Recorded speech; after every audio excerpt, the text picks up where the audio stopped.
Hey guys, so my name is Brianna, and today we're going to be reading the book called Galimoto. So let's get started.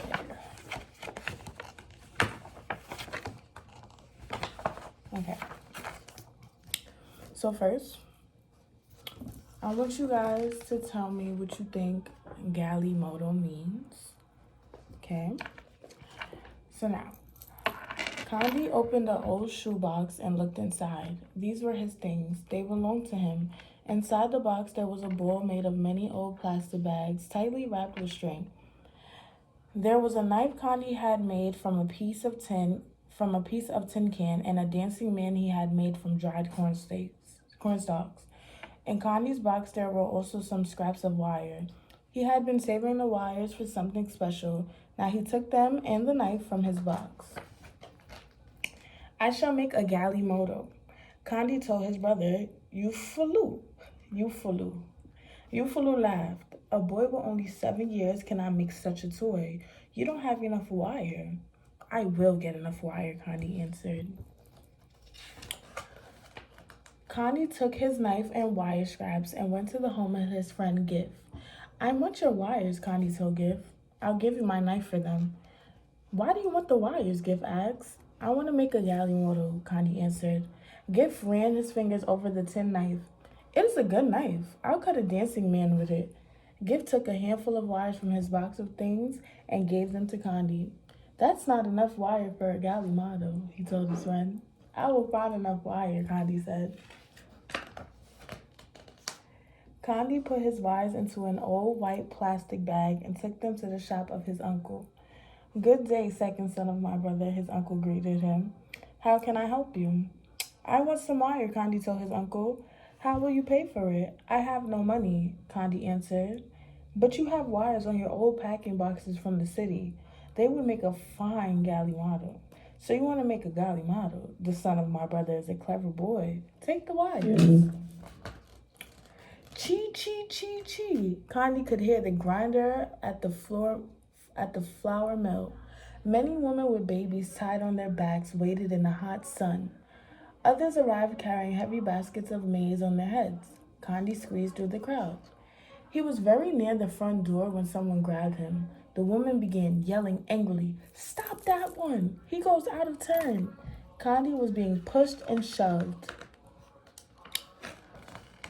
Suddenly, the mill stopped its grinding. What is it? The miller shouted. The woman pointed at Kandi. Ah, no, Kandi said. I have no maize to grind. I only want wires for a Galimoto. He opened his bag for them to see. Playthings, for this you keep us waiting? The woman grumbled angrily. One cannot eat wires. An old toothless woman shook her head at Kandi. The miller shrugged. There are some wires out back. Take those and go. In the back of the mill, there was an open door. Inside the door was a pile of old motor parts.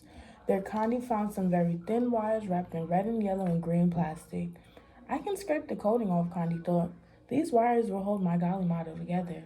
Still, he did not have enough for a Galimoto. Kandi passed some young children playing on an anthill.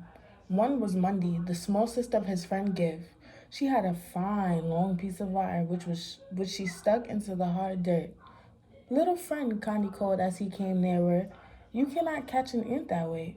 Go fetch some water for that. For with that and a stick we will fool him.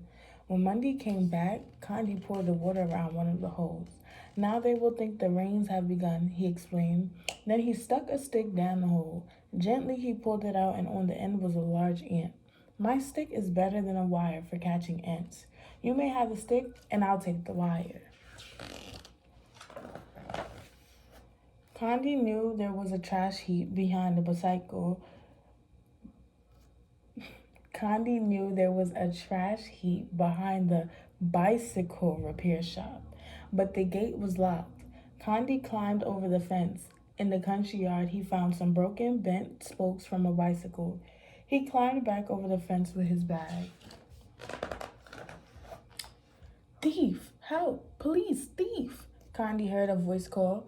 Children came running from a marketplace.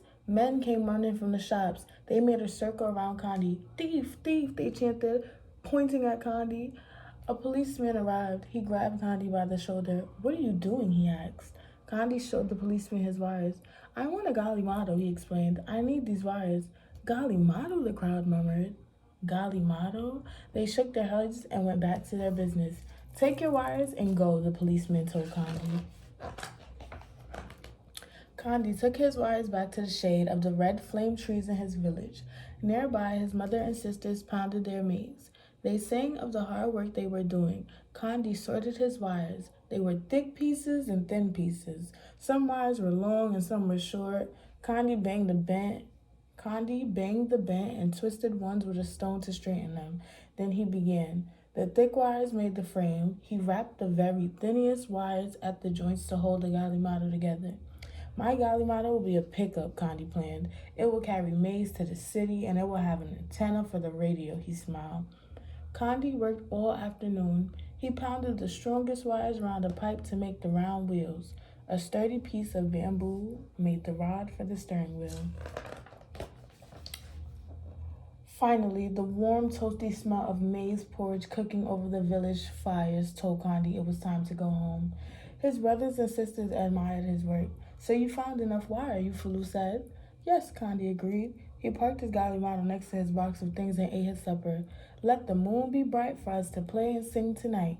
Condi could hear his friends singing in the distance. They were calling him to play. Now he carefully guided his Galimoto over the dusty path. "Galimoto," someone cheered, and one by one Condi's friends formed a line behind them. Galimoto, Galimoto," they began to chant. Condi saw the shadow of his Galimoto cast by the moonlight racing alongside. "It's a fine Galimoto," he thought proudly. "Perhaps tomorrow I shall make my Galimoto into an ambulance or an airplane or a helicopter."